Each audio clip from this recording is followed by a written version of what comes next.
참미 예수님, 성령 그러면 조금은 낯설죠. 우리가 성령이라는 말을 많이 쓰긴 하지만 하느님이나 예수 그리스도는 조금 친근한데 성령 그러면 왠지 좀 낯설어요. 그리고 성령 기도회나 성령 부흥회 이런 것들이 떠오릅니다. 그래서 조금은 낯설 뿐만 아니라 거리감도 느껴지고 왠지 거부감도 느껴지기도 해요. 그래서 어떤 성당에 가면 성령 기도회가 활성화되어 있기도 하지만 어떤 성당에 가면 성령 기도가 없기도 하고요. 어쨌든 성령 그러면 모두에게 주어지는 보편적인 것인 것보다는 특별한 사람들에게 주어지는 것. 그래서 심지어는 성령의 은혜를 받았다라고 해서 사람들을 치유한다고 하는 사람도 있고요. 그리고 사람들의 미래를 점친다는 사람도 있습니다. 그런데 이것은 올바른 성령에 대한 생각일까요? 아닐까요? 성령은 특별한 사람들에게 주어지는 것이 아니라 성령은 하느님이시라는 거죠. 하느님의 영이십니다. 그리고 구체적인 삶 안에서 성령을 느끼고 살아가야 한다는 거죠. 만약에 성령이 계속해서 낯설고 성령에 대한 거부감이 있다면 우리는 하느님을 제대로 모르는 것이요, 살아가면서 정말 중요한 것을 잃어버리고 있다는 거죠. 그래서 성령은 눈에 보이지 않는 분이시기 때문에 우리가 성경을 묵상할 때, 성경 말씀을 묵상할 때 성부 하느님은 어느 정도 명확하죠? 물론 완전히 독립적으로 활동하시지 않지만 그래도 성부 하느님 그러면 창조의 하느님이다. 그래서 세상 창조 때부터 인간과 함께 하신 하느님, 그래서 구약의 하느님이라는 느낌이 들죠. 그리고 신약으로 넘어오면 성부 하느님도 함께 하시지만 구체적으로 누가 더 가깝죠? 예수 그리스도, 성자 하느님이십니다. 그런데 성령 하느님은 예수님이 보내주신다라고 했는데 왠지 명확하지 않아서 그래서 헷갈린 거죠. 그러나 그렇지 않습니다. 오히려 성령 하느님은 우리 각자가 살아가면서 지금 여기에서 느낄 수 있는 분이라는 거죠. 그분을 느끼게 되면 인생이 바뀝니다. 우리가 사람과의 만남도 중요하죠. 어떤 사람을 만나느냐에 따라서 인생 바뀌어야 안 바뀌어요? 여러분들도 어떤 사람 만나서 평생을 살고 계시죠? 그 사람 안 만났으면 이런 말 하면 안 되죠. 그래서 만나서 인생이 바뀌었습니까? 안 바뀌었습니까? 바뀌었죠. 좋게 바뀌었어요? 안 좋게 바뀌었어요? 말하지 마세요. 성당에서 거짓말하면 안 되니까. 그러나 어떻게 생각하느냐에 따라서 달라진다는 거죠.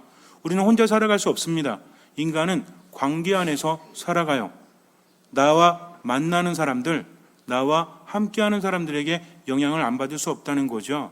그렇다면 성령도 마찬가지입니다.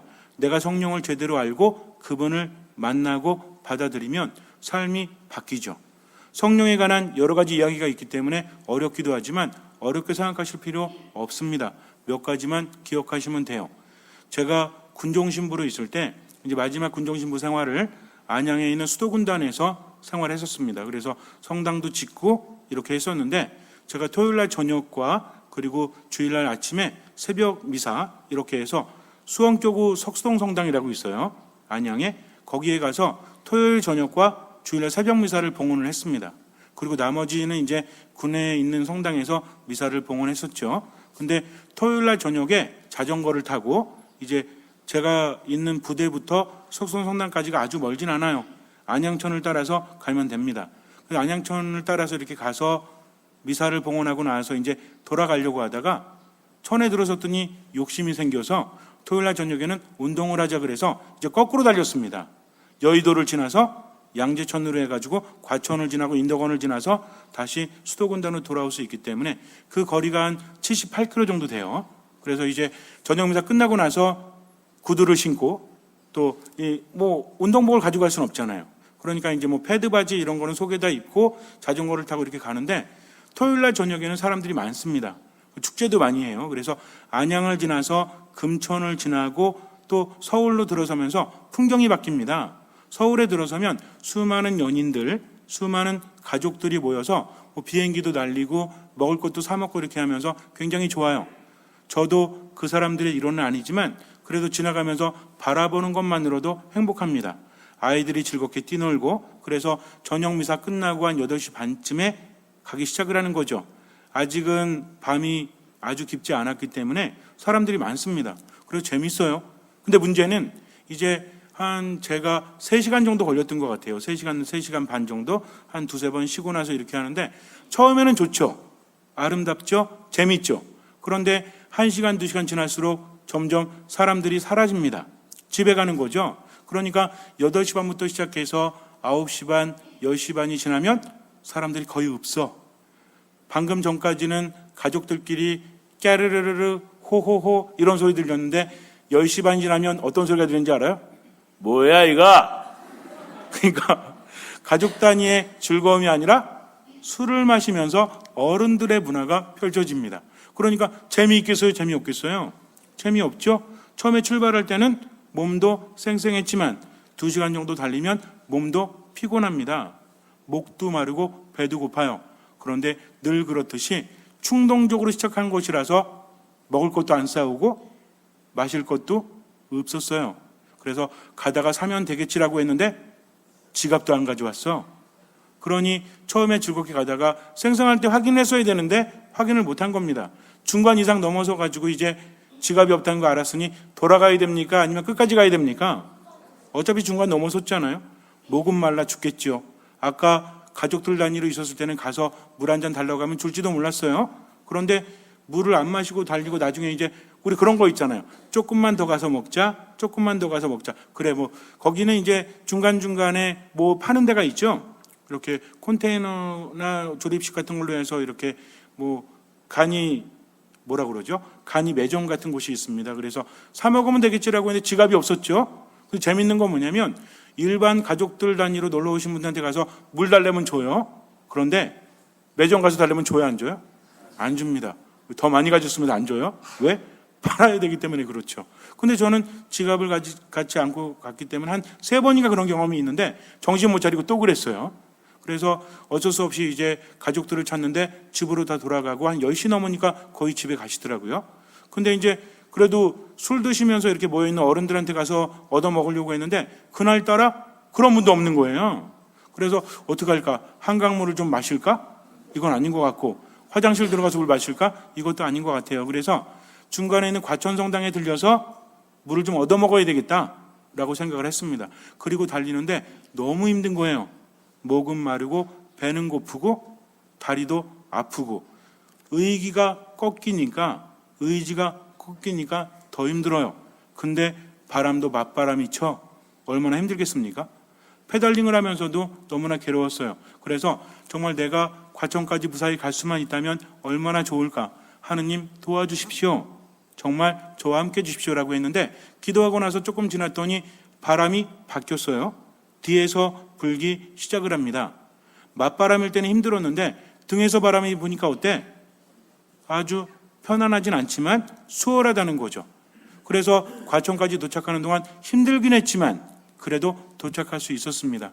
도착해서 두들겼죠. 그때가 힘들게 갔기 때문에 원래 한 3시간 잡았는데 4시간 이상 걸린 것 같아요.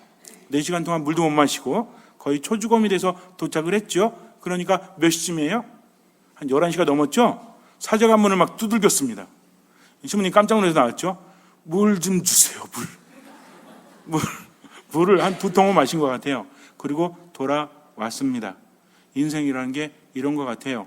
처음에는 내 힘으로 살아보려고 하지만 힘이 떨어지고 괴로울 때면 나 혼자 어쩔 수가 없어요. 그런데 그럴 때 뒤에서 부는 바람은 새로운 희망을 나에게 안겨준다는 거죠. 맞바람이 칠 때는 힘들어 죽겠다 그랬는데 뒤에서 바람이 부니까 어때요? 바람이 나를 도와주는구나. 그러니까 좀 더 수월하게 갈 수 있겠구나 라는 희망이 생겼다는 거죠. 성령은 바람이십니다. 성령은 하느님의 숨결이라는 거죠. 하느님께서 인간을 만드셨을 때 인간에게 뭘 불어 넣어 주시죠? 숨을 불어 넣어 주십니다. 숨이 떠나간 인간은 살아있다라고 말할 수 없다는 거죠. 아무리 잘생기고 이쁘고 아무리 능력이 많다고 할지라도 그 사람에게 숨이 떠나면 그 사람은 살아갈 수 없습니다. 그러니 인간에게 가장 중요한 것은 무엇입니까? 숨이라는 거죠. 우리가 마지막 숨을 내쉬고 들이마시지 못하면 우리는 더 이상 살아가지 못합니다. 즉 우리가 살아있을 수 있는 것은 하느님의 숨을 받았기 때문이라는 거죠. 그래서 이 숨이라는 것은, 바람이라는 것은 인간을 살아 움직이게 해주는 것. 늘 말씀드리지만 그냥 눈만 뜨고 있다고 사는 게 아니죠. 그러니까 숨이 뭔가 강렬하게, 숨이 뭔가 내 안에서 풍성하게 있다라는 것은 어떤 삶을 의미하죠?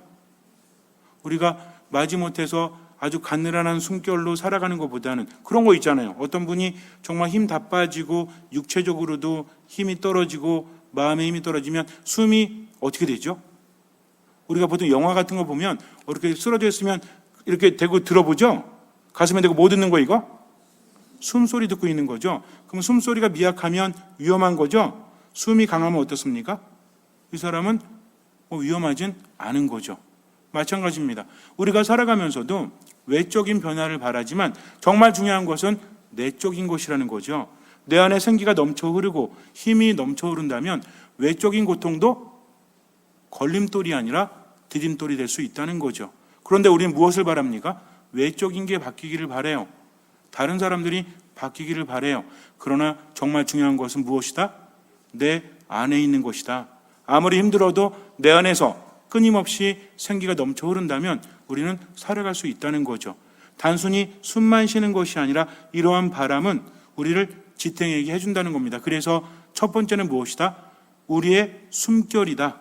우리가 살아가면서 생명력이 넘치도록 해주는 생기가 바로 성령이시라는 거죠. 성령은 지금 우리와 함께 하십니다. 그래서 성령은 어떤 분이시다? 우리와 함께 하시면서 우리에게 뭘 더해 주시는 분? 생명력을 더해 주시는 분이다. 내 곁에 계시다는 겁니다. 사실은 예수님께서 그러셨거든요. 내가 떠나는 것이 너에게는 더 유익하다. 왜?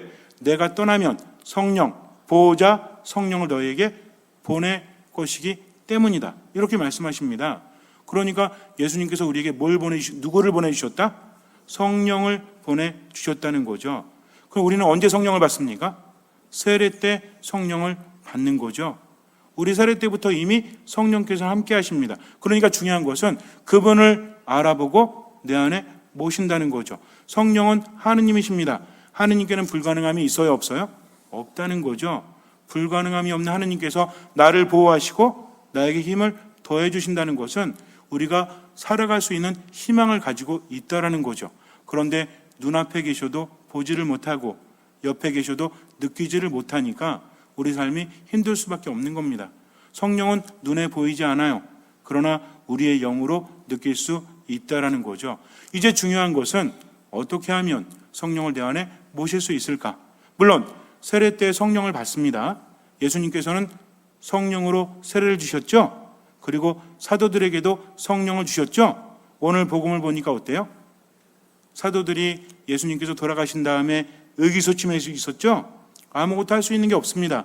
그저 죽음을 피해서 숨어 있을 뿐이라는 거죠. 이런 상태를 우리가 뭐라고 합니까?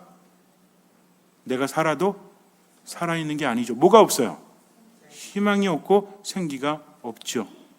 생명이라는 것은 지금도 중요하지만 앞으로 살아갈 가능성이 없다면 절망 속에 빠져들게 되기 때문입니다. 그런데 예수님께서 나타나십니다. 제자들은 문을 잠가놓고 있었죠. 이것들이 그들의 마음을 대변하고 있다는 겁니다. 나갈 수가 없어요. 왜? 죽을까 봐. 나갈 수가 없어요. 왜? 자신이 없으니까. 현대를 살아가는 우리도 마찬가지입니다. 대인들 앞에 나서지를 못해요. 공황 발작을 겪거나 여러 가지 공포증 또는 불안 증세 때문에 잠도 제대로 자지 못하고 사람들 앞에 나서지도 못하고 자신 있게 살아가지도 못합니다. 과거의 상처 때문에 지금 왜곡되어지는 거죠. 물론 이런 증세가 나타나지 않더라도 우리 마음속에 끊임없이 절망감을 심어주는 과거의 상처들이 있습니까? 없습니까?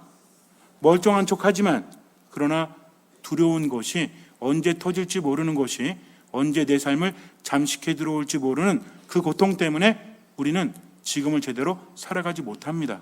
이런 것들이 증상으로 나타난다는 거죠. 물론 의학적인 치료를 받을 필요 있어요. 심리적인 치료도 받을 필요가 있습니다. 그런데 정말 중요한 게 뭔지 아십니까? 심리 치료에 있어서 정말 중요한 것은 많이 아는 게 아닙니다. 내가 어떻게 생각하느냐에 따라서 달라진다는 거죠. 우리 그런 얘기하죠. 마음먹기에 따라서 세상은 달라진다고 합니다. 근데 마음을 먹는 게 쉬워요? 그렇지 않아요. 다른 사람에게 속는 건 쉬워요. 근데 내가 나를 속일 수 있습니까? 이거 쉽지 않아요. 아무리 희망적인 이야기를 해도 느껴지지 않으면 희망을 가질 수 없다라는 거죠.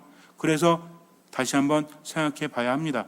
일단은 내가 과거에 묶여 있다면 앞으로 나아질 것이 없다는 거죠. 내 힘으로 할 수 있는 게 있습니까? 없습니까? 사실 별로 없어요.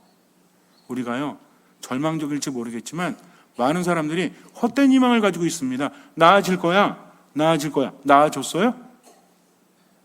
나아졌습니까? 어쩌면 더 비참해지기 싫으니까 나아졌다고 착각하고 있을지도 몰라요. 나아지지 않습니다. 이런 경우가 더 많다는 거죠.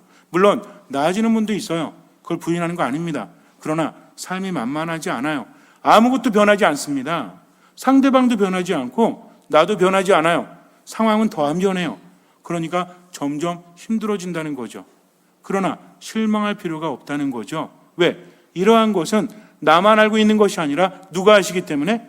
전능하신 하느님께서 아시기 때문입니다. 예수님 뭐라고 하셨습니까? 너희는 나 없이는 아무것도 할 수 없다라고 하십니다. 여러분들 이 말씀이 얼마나 행복한 말씀인지 알아요? 이미 알고 있다는 거죠. 나의 나약함을.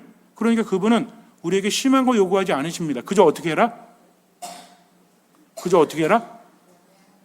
내 안에 머물러라. 나를 따라오너라 라고 하십니다. 여러분들 만약에 오늘 저녁에 출발해가지고 저기 북한이 열렸다고 가정해 봅시다. 그래서 북한을 지나서 저기 어디까지? 한 이틀 달려서 갈 때가 어디쯤 되죠? 예? 어디요? 아니 내가 얘기하자마자 니네 답을 어떻게 알아? 진짜 그래? 러시아까지 이틀이면 가? 애들이 그렇다고 하니까 한번 믿어보죠. 저도 잘 모르겠으니까. 그러면 러시아까지 2시간 걸린다고 하면 2시간이 아니라 이틀 걸린다고 하면 여러분들 보고 운전하고 계속 가라고 하면 갈 수 있어요? 없어요? 근데 운전하지 말고 옆에서 자든 어떻게 하든 편안히 있게만 해라. 그러면 이거 어려운 거예요? 쉬운 거예요? 이거 쉬운 거죠. 운전은 내가 할 테니까 너는 옆에 앉아서 쉬기만 해라. 이건 아주 쉬운 겁니다. 이것도 안 하려고 하면 어떻게 해야 돼? 죽어야지. 이것도 안 하려고 하면 삶은 바뀌지 않습니다. 우리가 살면서 정말 그래요. 내가 힘들고 괴롭고 고통스럽다고 할지라도 하느님께 전적으로 맡기려고만 하지 말고, 맡기는 차원도 두 개죠. 하나는 뭡니까? 맡기고 내가 최선을 다하는 겁니다. 나머지는 주님께서 이루어 주시는 거죠. 진인사 대천명이에요. 근데 두 번째 맡기는 뭐냐면 아무것도 안 하려고 그래. 그냥 힘들어 죽겠대. 괴로워 죽겠대. 그러면서도 아무것도 안 하면서 하느님만 원망합니다. 이러면 돼요? 안 돼요? 안 된다는 거죠. 그래서 정말 중요한 것은 최선을 다하되 나머지는 하느님께 맡깁니다. 성령께서 내 안에 오시면 그분은 바람이에요. 아까 말씀드렸지만 성령은 숨이라고 했죠. 숨은 우리를 살아가게 해주십니다. 바람도 중요하죠. 우리가 살아가는데 바람은 중요해요? 안 중요해요? 바람 중요하죠. 그래서 신바람 난다, 신명 난다 이런 이야기도 하죠. 바람이 없다면 어떻게 될까요? 지구는 살아갈 수 없다고 합니다. 요즘에 미세먼지 되게 많죠? 미세먼지는 뭐 때문에 사라져요? 바람이 불어야 사라지지 않습니까? 비는 왜 와요? 바람 없으면 비 와요? 안 와요?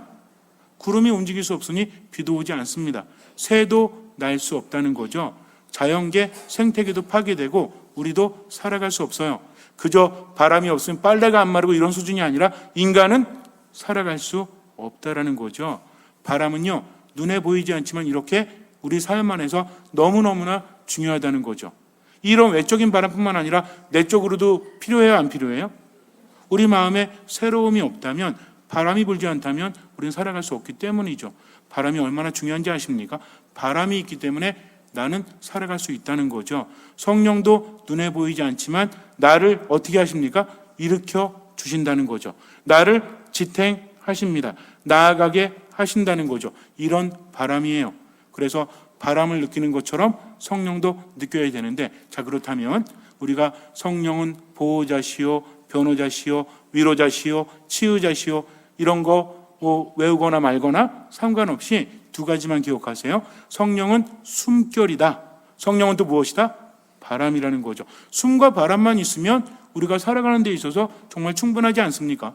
내가 힘들어서 우울해서 슬퍼서 괴로워서 쓰러져 있을 때 성령께서는 일으켜 주시고 지탱해 주시고 나아가게 해주신다는 거죠. 내 마음에 희망을 불어넣어 주십니다. 그러니 필요해요.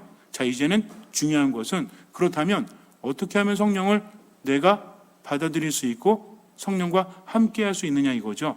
성령은 하느님이시기 때문에 불가능함이 없고 또 나에게 오셔서 나를 살려주십니다. 근데 문제는 뭐냐면 내가 받아들이지 않으면 성령은 내 안에 오시지 않는다는 거죠. 그래서 우리가 성령께 기도할 때 뭐라고 합니까? 오소서 성령이여. 어디에 오소서? 제 마음에 오시라고 기도하죠. 자, 성령을 청하는 사람은 어떤 사람일까요?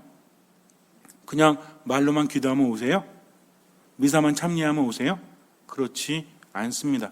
성령을 받아들이려면 겸손해야 돼요. 내 안에 모셔야 돼요. 근데 겸손이라는 것이 이 또한 추상적인데 그래도 여러분들은 그동안 많이 묵상하셨기 때문에 겸손이 뭔지 아시죠? 왜 이러시나? 아시죠?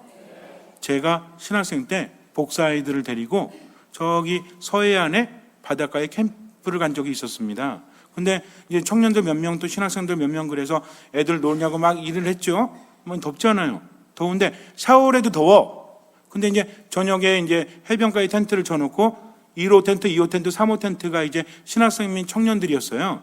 그래서 이제 잠을 자려고 제가 그래도 나름 이렇게 왕고였거든요. 신학생 중에. 그래서 고를 수가 있었습니다. 그래서 나머지 이제 동생들이나 청년들은 저기서 일하고 있길래 나 피곤하니까 먼저 잘게. 젊은 니들은 더 일해라. 이렇게 말했습니다. 제가 그때 28인가 이랬었어요. 그래서 이제 텐트 3개가 있길래 어떤 텐트로 들어갈까요?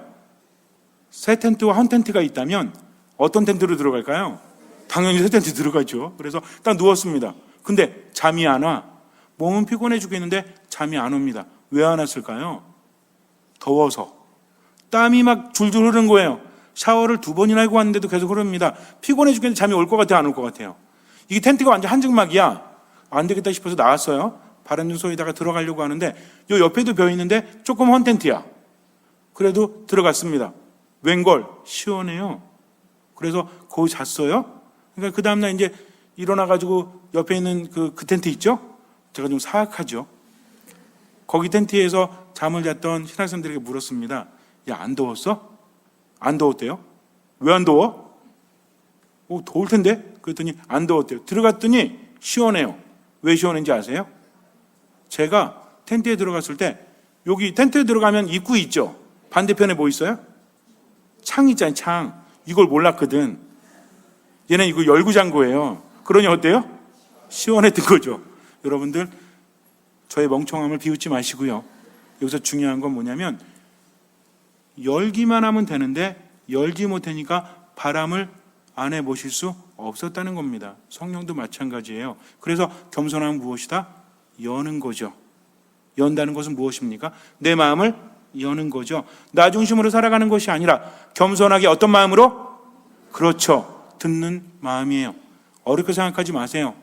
내가 들으려고 귀를 기울이고 마음을 기울일 때 내 마음이 열립니다. 그러면요, 예전에 느끼지 못했던 새로운 것들이 느껴져요. 이것이 바로 들음에서 오는 기적이라는 거죠. 그 전까지는 상대방을 탓하고 주변이 바뀌기를 바랬지만 이제는 듣다 보니까 어때요? 내 안에 문제가 있구나. 그러니까 누가 바뀌어야 되겠다? 내가 바뀌어야 되겠구나 라고 마음먹어도 쉽진 않아요. 그러나 알기 때문에 더 들으려고 합니다. 괴로워요. 슬퍼요. 아파요. 그러나 이전과 다르게 들으려고 합니다. 그러다 보면 조금씩 뭐가 들어와요? 바람이 들어오듯이 성령께서 내 안에 오시고 나를 움직이신다는 거죠. 이것이 바로 신앙입니다. 여러분들, 정말 중요한 성령을 내 안에 모실 수 있는 마음을 여는 것, 듣는 마음으로 어디 안에 머물러야 돼요? 미사 안에 머물러야 합니다. 미사는요, 성령을 엄청나게 받을 수 있거든요. 바로 그런 시간이기 때문입니다. 그러니 어떤 마음으로? 듣는 마음으로 미사 안에 머무세요. 살다 보면 어떤 일이 있을 때만 기도하지 마시고요. 평상시에 어디 안에? 말씀 안에 머무십시오. 그날 독서하고 복음이라도 읽고 묵상하면 그때부터 삶은 달라지기 시작합니다. 그리고 결정적일 때, 지금 내가 슬프다, 지금 내가 아프다, 우울하다, 이럴 때 하느님을 찾습니다. 마음의 문을 여는 거죠. 어떤 마음으로? 듣는 마음으로 말씀을 읽고 묵상합니다. 짧은 화살 기도를 합니다. 이렇게 하면서 뭘 열어요? 마음의 문을 열면 누가 오십니까? 성령께서 오시죠. 성령께서 오시면 뭐가 일어나요? 기적이 일어나요. 숨을 불어 넣어 주십니다. 제자들이요 떨고 있었어요. 제자들이 무서워하고 있습니다. 그런데 예수님께서 뭐라고 하시죠? 평화가 너희와 함께. 내가 너희를 보낸다 하면서 그들에게 뭘 불어넣어 주십니까? 예수님의 숨결. 이건 무엇이죠? 성령이죠. 성령을 받아라. 너희가 누구의 죄든지 용서해 주면 용서받을 것이고 용서하지 않으면 그대로 남아있을 것이다. 지금 제자들은요 제 코가 석자예요. 그런데 예수님께서는 그들에게 용서하는 권한을 주십니다.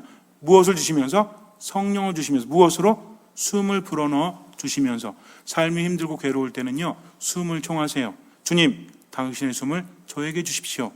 당신의 바람을 저에게 주십시오 라고 기도했다면 어떻게 하면 돼요? 최선을 다하면 돼요. 어디에서? 지금 여기에서. 나머지는 맡기세요. 계속 그렇게 살아가면 삶은 달라질 수밖에 없습니다. 왜? 성령 하느님께서 우리와 함께 하시기 때문입니다. 잠시 눈을 감으세요. 생기를 불어넣어 주십니다. 우리를 위로해 주십니다. 우리를 치유해 주십니다. 우리와 함께 하십니다. 숨결이신 성령을 받아들이십시오. 듣는 마음으로 겸손되이 청하십시오. 바람이신 주님께 모든 것을 맡기십시오. 바람에는 맡겨야 돼요. 그래야만 바람을 탈 수 있기 때문입니다. 성령께 모든 것을 맡기는 마음으로 지금 여기에서 듣는 마음으로 미사, 말씀, 기도 가운데 머무십시오. 어떠한 경우라도 아무것도 판단하지 마세요. 내 자신에 대해서도 상황에 대해서도 다른 사람에 대해서도 판단하지 마십시오. 모든 것을 주님께 맡기고 지금을 살아가십시오. 주님께서는 그 믿음을 보시고 우리 삶에 놀라운 기적을 일으켜 주실 것입니다. 아멘.